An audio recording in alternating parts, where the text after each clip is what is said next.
bit of a roundup on Paris. Wonderful, historic. Obviously this is half-term week and you have to bear that in mind with everything we've done, which made it exceptionally busy. You know, it was busy. So it meant every tube was rammed, every metro rather was rammed. And hence we ended up getting more Ubers than necessary. The other thing to bear in mind, I think, with the Ubers in France is they're literally linked to a taxi service. So we would book an Uber and a taxi would show up or a boat would show up. So I think that they've got, and the same price. So I think they've got a link there. The Ubers outside Disneyland Paris, this boys stand there and just say taxi, taxi, taxi. Now, I'm not suggesting for 1 minute that's what these guys do. But what I've heard is, if you don't get an official taxi, you go in the taxi, you say card, they say, oh, you have to put your number in. You put your number in, so they've got your card number and your PIN number, and it's not a real terminal. So they lose the money for the fare, fair enough, but then they've got your card details, and that's worth a lot more money. So we don't trust that. We still do it through the Uber app, or if you'd cash, you could do it that way.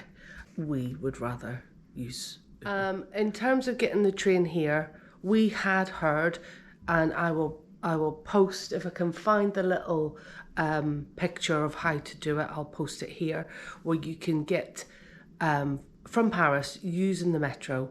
So you go to the Marchette, I think it is. I'm going to butcher that, but I'll put the name in here. So you go from that station and then you can come straight to Chessy, and that's using the Paris line. Otherwise, if you use the Eurostar, I think it's a lot more expensive. I think it's about 40, 50 euros, whereas that is about 10, 15 euros per person. So it makes a big difference. You're up and down the steps, so be careful with cases. You know, if you've got a lot of cases, that is going to be a pain.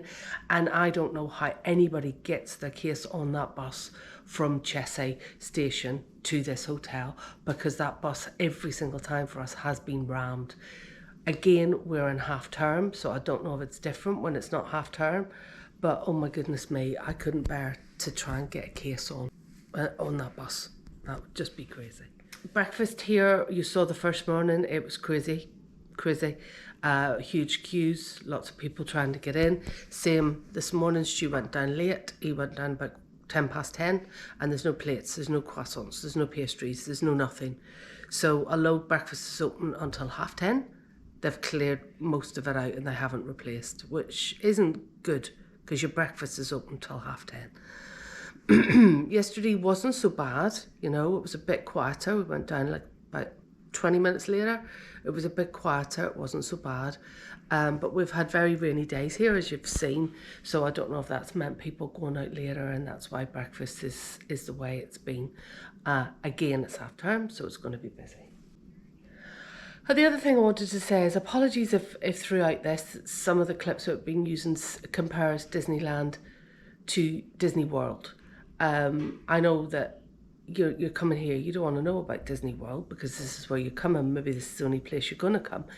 But the reason why we've done that is because we're going to do a separate video of the comparison between Disneyland Paris and Disney World. So some of it we want to use the material in here to let you guys see what Disneyland Paris is like. So if you hear that and it's getting on your nerves, I apologise now. But it's hard not to compare, and they're not. That's like comparing apples with oranges, I know that. But the other thing is we're going to Japan later this year, and we're going to sneak into Disney while we're there, and Universal while we're there. So for that reason, we want to do a comparison of all three.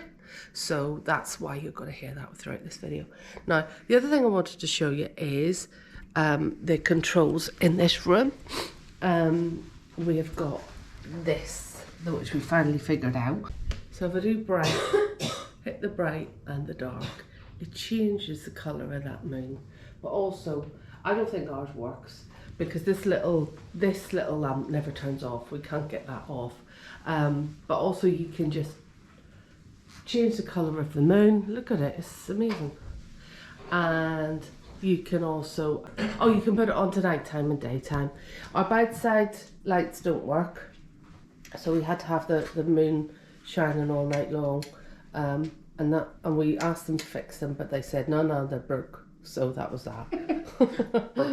But anyway, okay, so we've just come in from Disney.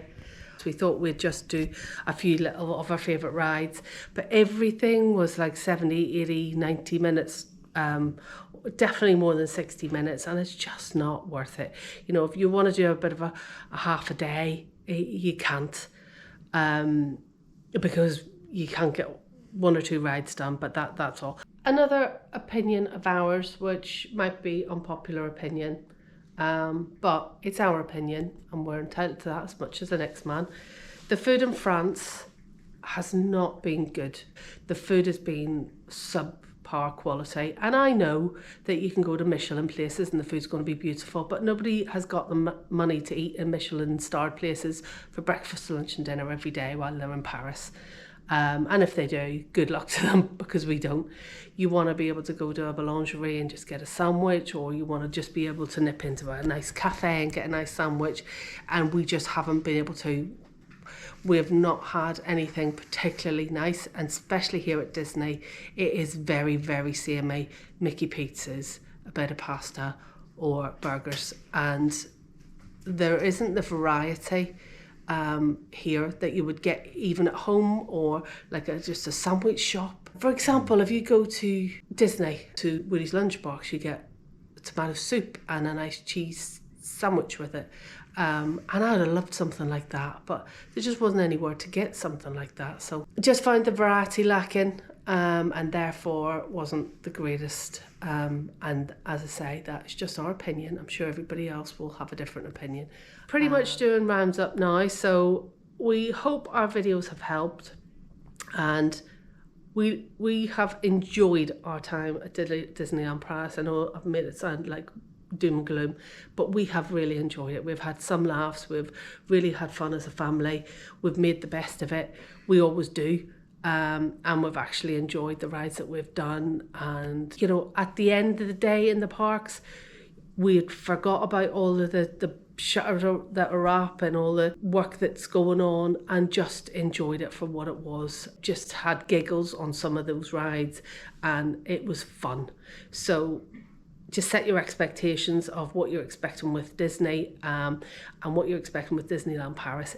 It is not Walt Disney World. You're not going to get Walt Disney World. It is nothing like it. The parks are too small, and especially the Studios Park at the minute, with all of the work going on, it is like a good half a day park if you're lucky, if you can manage to get on the rides. That is. But yeah, so good fun. I'd leave it a few years until all the work's come done before you come. But other than that, yeah, it's a nice place to visit if you can.